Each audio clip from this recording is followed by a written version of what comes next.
UKLO 1 year masters. No IELTS required up to 5 years visa. High visa success rate. నమస్తే. ఎన్నో ఆధ్యాత్మిక విషయాలు మన ఛానల్లో నిరంతరం కొనసాగుతూనే ఉంటాయి. ఎంతో ముఖ్యమైన వ్యక్తి అని చెప్పొచ్చు. కొంచెం ఆలస్యమైంది, కానీ ఇక నుంచి ప్రతి మాసం మాస ఫలితాలతో మనల్ని పలకరించబోతున్నారు. మీకు ఎటువంటి సందేహాలున్నా, జ్యోతిష్యానికి సంబంధించి, వాస్తుకు సంబంధించి లేదా న్యూమరాలజీకి సంబంధించి ఎటువంటి సమస్యలున్నా ఖచ్చితంగా కామెంట్ బాక్స్లో తెలియచేయండి, లేదా స్క్రీన్ మీద కనపడే నెంబర్కి కాల్ చేయండి. ఇక నాతో పాటు ఉన్నారు ప్రముఖ ఆధ్యాత్మికవేత్త, దేవి ఉపాసకురాలు జయప్రద గారు, ప్రముఖ ఆస్ట్రాలజిస్ట్, అలాగే న్యూమరాలజిస్ట్. నమస్కారం. నమస్తే అమ్మ. శ్రీమాత్రే నమః. అమ్మ, గ్రహస్థితి ఏ విధంగా ఉంది ఈ మాసానికి, సెప్టెంబర్ మాసానికి సంబంధించి చెప్పండి. తప్పకుండా. గ్రహస్థితి అంటే మనకి గోచారంలో ఉండే గ్రహాలన్నీ కూడా ఏంటంటే సంవత్సరానికి కొన్ని గ్రహాలు మారుతూ ఉంటాయి, మాసానికి కొన్ని గ్రహాలు మారుతూ ఉంటాయి. సో గోచారంలో ఉండే మనకి ఏదైతే గ్రహ గమనాలు ఉన్నాయో ఆ గమనాల ప్రకారంగా మనం ముందుకు వెళ్తూ ఉంటాం. అయితే మాస ఫలితాలు ఎందుకు చూసుకుంటామంటే శుక్రుడు, బుధుడు, కుజుడు తర్వాత వీళ్ళు మారుతూ ఉంటారు కనుక ఖచ్చితంగా మనం ఈ మాస ఫలితాలు అనేది చూస్తూ ఉంటాం. సో గోచారంలో సంవత్సరానికి ఒకసారి మారే ఏదైతే పెద్ద పెద్ద గ్రహాలు ఏవైతే ఉన్నాయో వాళ్ళు సంవత్సరానికి, ఒక గ్రహం సంవత్సరానికి, ఇంకొక గ్రహం సంవత్సరానికి, ఇంకొక గ్రహం వచ్చేసి 2.5 సంవత్సరాలకి. ఎవరెవరు వాళ్ళు అంటే గురువు, శని భగవానుడు, రాహువు, కేతువు. సో మనకి గోచారంలో ఆల్రెడీ మనకు తెలిసిన విషయం ఏంటంటే మీనరాశిలో రాహు నడుస్తున్నాడు, వృషభ రాశిలో గురువు ఉంటున్నాడు, తర్వాత కన్యా రాశిలో కేతువు, కుంభరాశిలో వక్రించిన శని భగవానుడు ఉన్నాడు. సో వీళ్ళు ఎక్కడ కదలరు, వాళ్ళు అలాగే ఉంటారు. వాళ్ళ నుంచి వచ్చే ఫలితాలు మనకి అలా కంటిన్యూ అవుతూనే ఉంటాయి. కొన్ని మాస ఫలితాల్లో కొన్ని కుజుడు, రవి, బుధుడు, శుక్రుడు మారుతారు కనుక వీళ్ళ వల్ల వచ్చే కొన్ని కొన్ని కార్యక్రమాలకి మనం ముందు వెళ్తూ ఉంటాం. సో ఎందుకు చూసుకోవాలి ఈ మాస ఫలితాలు అంటే, ఏ పనైనా చేయాలి అంటే ముందు ఈ మాసంలో మనకు అనుకూలంగా ఉందా లేదా అనుకోవడానికి చూసుకోవచ్చు. ఎందుకంటే రవి చిన్న గ్రహాలు అయినప్పటికీ కూడా వీళ్ళు మనకి ఇచ్చేది అధికారం, శుక్రుడు మనకి ఇచ్చేది ఆరోగ్యము, సంతోషము, తర్వాత కోరికలు నెరవేర్చుకున్నది. ఇప్పుడు ఎవరిని ఇల్లు కట్టుకోవాలనుకుంటే ఈ నెలలో అవుతుందా అవదా అనుకుంటే అవ్వచ్చు కదా, ఈ సంవత్సరంలో అవుతుంది అని రాసి పెట్టుంది. అది ఏ సంవత్సరంలో అవుతుంది, వీళ్ళకి శుక్రుడు అనుకూలంగా ఉంటే ఆ నెలలో అవ్వచ్చు. అలాగే శుక్రుడు ఎక్కడ ఉన్నారు అనేసి ఈ గ్రహచారం మనం చూసుకుంటాం మాస ఫలితాలు. సో కుజుడు ఎక్కడ ఉన్నారో చూసుకోవాలి. కుజుడు మెయిన్ ఏంటంటే ఆర్థికంగా ఇబ్బంది పెడతాడు, కొంతమందికి వైవాహిక జీవితంలో ఇబ్బంది పెడుతుంటారు. సో ఆయన మనకు అనుకూలంగా ఉన్నారా లేదా చూసుకోవాలి. అందుకే మాస ఫలితాలు అనేది చూస్తూ ఉంటాం. సో ఇప్పుడు మనం ఈ మాస ఫలితాలు కానీ గోచార ఫలితాలు కానీ తీసుకోవడం దేనికోసం తీసుకుంటున్నాం అంటే ఒక ప్రిడిక్షన్. జనరల్ గా గోచారం అనేది ఎంత వరకు చూసుకోవాలి అంటే మన జన్మ జాతకంలో date of birth, time of birth correct గా ఉన్న వాళ్ళకి వాళ్ళ జాతకంలో ఏ దశ నడుస్తుందో చూసుకోవాలి. సో గోచారం ఎప్పుడు చూసుకుంటాం అంటే డేట్ ఆఫ్ బర్త్ లేని వాళ్ళకి, సో నేమ్ తో రాసి, సో వాళ్ళంటే నా నామం ఇది, నేను మేషరాశికి వస్తాను అంటే అప్పుడు మేషరాశి ఫలితాలు చూసుకుంటాను. ఎందుకంటే ఒక పేరుని కంటిన్యూ ఒక 40 ఏళ్ళు వాడితే వాళ్ళకి అదే ఆ రాశి తత్వ లక్షణాలు వస్తాయి. సో వీళ్ళకి ఆ పేరు ఎందుకు వాడారు అంటే ఆ గ్రహాలు ఒక అనుగ్రహం ఉంది కనుక వీళ్ళకి ఆ పేరు వాడారు. సో అందుకని మనం ఇలా చూసుకుంటూ ఉంటామట. సో మాస ఫలితాలు ఎవరెవరికి వర్తిస్తాయి ఎక్కువగా అంటే date of birth, time of birth ఉన్న వాళ్ళు వాళ్ళ జాతకంలో దశ ఎలా ఉందో చూసుకొని అప్పుడు ఈ మాస ఫలితాలని తీసుకోవాలి. సో టైమ్ ఆఫ్ బర్త్ సరిగా లేని వాళ్ళకి గోచార ఫలితాలు 40% పనిచేస్తాయి, అవి మనం తీసుకుంటామట. ఇక చివరి రాశి మీన రాశి. సెప్టెంబర్ మాసానికి సంబంధించి మీన రాశి ఫలితాలు ఏ విధంగా? తప్పకుండా. మీన రాశిలోనే వాళ్ళ రాశిలోనే రాహు ఉన్నాడు ఈ సంవత్సరం. సో రాహు ఉండడం వల్ల ఏంటంటే ప్రతి పని అనుకూలంగా కాకుండా ప్రతికూలంగా జరుగుతున్నాయి.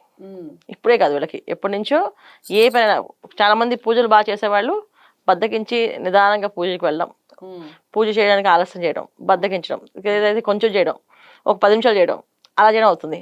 అసలు పూజ దేవుడు అంటే నమ్మలేని వాళ్ళు దేవుడిని నమ్మడం, వాళ్ళు ఎక్కువ పూజ చేయడం, గంటల దేవుడి రూమ్ లో కూర్చొని జపాలు చేయడం, సో దేవతారాధనలు ఎందుకు చేస్తా తెలియకుండా చేయడం. సో ఇవన్నీ ఆటోమేటిక్ గా మీనరాశి వాళ్ళకి ఈ సంవత్సరం నుంచి జరుగుతూనే ఉన్నాయి. అయితే ఈ మాసంలో స్పెషల్ గా ఏంటంటే కుజుడు చతుర్థ స్థానంలో.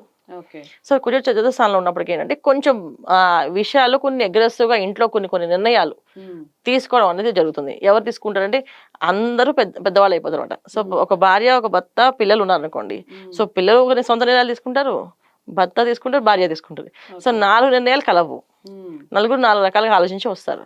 సో దానివల్ల కొన్ని కుటుంబాల్లో కొన్ని కలహాలు, కొన్ని ఇబ్బందులు. సో వాటి నుంచి బయటపడాలి, కొంచెం వీళ్ళు పరిహారం చేసుకోవాల్సింది మీన రాశి వాళ్ళు.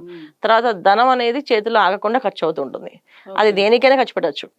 కొంతమంది ఇల్లు కొనుక్కోవచ్చు, ఇల్లు ఇన్వెస్ట్ చేసుకోవచ్చు, ప్రాబ్లం లేదు. అంటే వాళ్ళ జాతకంలో జన్మ జాతకంలో వాళ్ళకి ఒక యోగం ఉందనుకోండి, సో ఇంటి కోసం ఖర్చు పెడుతుంటారు. అది ఇల్లు మొత్తానికి ఆ ఇల్లు ఇంటీరియర్ కొంచెం అనుకోవచ్చు, లేకపోతే ఆ కబోర్డ్స్ అనుకోవచ్చు, ఏమైనా అనుకోవచ్చు, ఖర్చు అవుతూనే ఉంటాయి, పెరుగుతూ ఉంటుంది. ఈ మాసంలో ఏంటంటే కొంచెం మాయలో పడి ఇంకొచ్చి ఎక్కువ ఖర్చు పెట్టే అవకాశం ఉంది. చతుర్థ స్థానంలో కూర్చుంటాం కదా, నేను ఎక్కువ టెన్షన్ తీసుకోలేను, అసలు చెక్ రాసిమంటే ఆశిస్తాను చెప్పి ఇచ్చేయడం, అలా మోసపోవడం అవకాశం ఉంది. అంటే ప్రతిసారి లెక్కలు వేసుకునే వాళ్ళు ఈ నెలలో ఏంటంటే లెక్కలు వేసుకునే ఓపిక ఉండదు అనమాట. ఏం వద్దులే, పని చేసుకుని వెళ్ళిపోదాం, ముందుకు వెళ్దాం, పని అవుతుంది అని చెప్పి అనుకుని వెళ్ళాం. కొంచెం విసుగు అనేది ఆటోమేటిక్గా ఉంటుంది, బద్ధకం అనేది ఆటోమేటిక్గా వస్తుంది. ఆ బద్ధకాన్ని విసుగుని వదిలేసి కొంచెం ముందుకు వెళ్ళి కొంచెం ఆలోచించాలి. ఓర్పు అవసరం ఈ మాసంలో వీళ్ళకి. ఎంత సహనంగా ఎంత ఓర్పుగా ఉంటారో అంత అనుకూలంగా పనులు అవుతాయి. ఎంత ఓర్పు లేకుండా పనులు చేద్దాం అనుకుంటారో అంత ఆలస్యం అవుతుంది. సో మీనరాశి వాళ్ళు జాగ్రత్త తీసుకోవాల్సిన విషయం మెయిన్ ఇది. సో ఓర్పు అనేది కొంచెం ఎక్కువ మెయింటైన్ చేయాలి. ఒక పని అవ్వదు, అది అవ్వకుండా ఉండడానికి చికాకు పెట్టడానికి ఎన్నో విధాల సిచ్యువేషన్స్ క్రియేట్ చేస్తుంది. ఎందుకంటే చతుర్థ స్థానంలో రవి కుజుడు, చతుర్థ స్థానంలో కుజుడు ఉండడం వల్ల ఎన్నో విషయాలు అంటే వాళ్ళు చికాకు పడి అరిచే వరకు చేపిస్తారు ఆయన. అరిచేస్తే మళ్ళీ ఆ కౌంట్ వాళ్ళకి పడుతుంది. సో అరవాలని చెప్పి ప్రయత్నం చేస్తారు కనుక మనం అరవకుండా ఉండడానికి ప్రయత్నం చేయాలి. ఆ సిచ్యువేషన్ వచ్చిందంటే కాస్త కళ్ళు మూసుకొని జపం చేసుకోవడం, కళ్ళు మూసుకొని భగవంతుడు మనకు నచ్చిన దైవాన్ని తలుచుకుంటుంటాం. ఈ పని అవ్వట్లేదు, వీళ్ళని ఖచ్చితంగా విసిగిస్తారు అంటే కొంతమంది చూడండి కావాలని ఇరిటేట్ చేపిస్తారు కదా, ఆ సిచ్యువేషన్స్ ఈ మాసంలో వీళ్ళకి ఎక్కువగా ఉంటాయి అన్ని చోట్ల. అయ్యో మీనరాశి వారు పాపం జాగ్రత్తగా అన్ని చోట్ల అంటే ఉద్యోగస్తులు అయితే ఉద్యోగంలో అధికారులతో కానీ, తోటి ఉద్యోగులతో కానీ, వ్యాపారస్తులు అయితే వచ్చిన కస్టమర్లు విసిగించడం కానీ, ఇప్పుడు కస్టమర్లు ఏమనలేం కదా, సో విసిగిస్తూ ఉంటారు, అలాంటి జరిగే అవకాశం. సో ఎటు వెళ్ళినా ఎటు చూసినా వీళ్ళకి అన్ని విధాలు అన్ని అనుకూలంగా ఉన్నప్పటికీ కూడా కొన్ని ప్రతికూలాలు ఏంటంటే విసిగించడం అనేది ఎక్కువ. ఆ విసిగించి వీళ్ళ నోట్లోంచి ఒక పరుషంగా వాకు రావాలి. ఆ పరుష వాకు వల్ల వీళ్ళకి అది నెగిటివ్గా పడుతుంది. అంటే మనం చేసే తప్పుని మనమే మళ్ళీ అనుభవించాలి. ఎప్పుడు చతుర్థ స్థానంలో కుటుంబ స్థానంలో పాపగ్రహాలు ఉంటాయో మనం ఏ పని చేసినా ఖచ్చితంగా అది మళ్ళీ 10ంతలుగా మనకు తిరిగి వస్తాయి. మంచి చేస్తే మంచి 10ంతలు తిరిగి వస్తుంది, చెడు చేస్తే చెడు 10ంతలుగా వస్తుంది.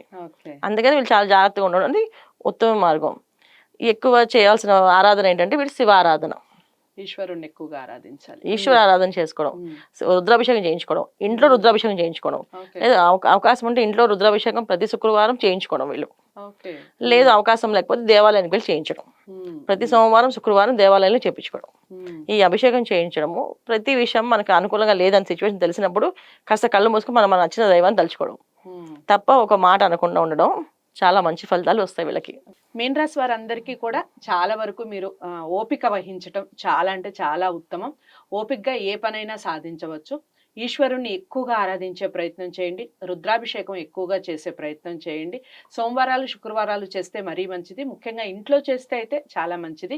ఏదేమైనప్పటికీ జాతకాల్ని పరిశీలించుకొని పరిహారాలు చేసుకుంటే 100% రిజల్ట్ ఉంటుంది. ప్రతి రాశికి సంబంధించి నేను చెప్తూనే ఉన్నాను. జయప్రద గారి దగ్గర మీరు జాతకాల్ని పరిశీలించుకోవాలి అనుకుంటే స్క్రీన్ మీద కనపడే నెంబర్కి కాల్ చేయండి. వీడియోని లైక్ చేసి అందరికీ షేర్ చేసే ప్రయత్నం చేయండి. ఛానల్ని సబ్స్క్రైబ్ చేసుకోండి. మరో మంచి కార్యక్రమంతో మళ్ళీ జయప్రద గారితో కలిసే ప్రయత్నం చేద్దాం. అంతవరకు సెలవు, నమస్తే.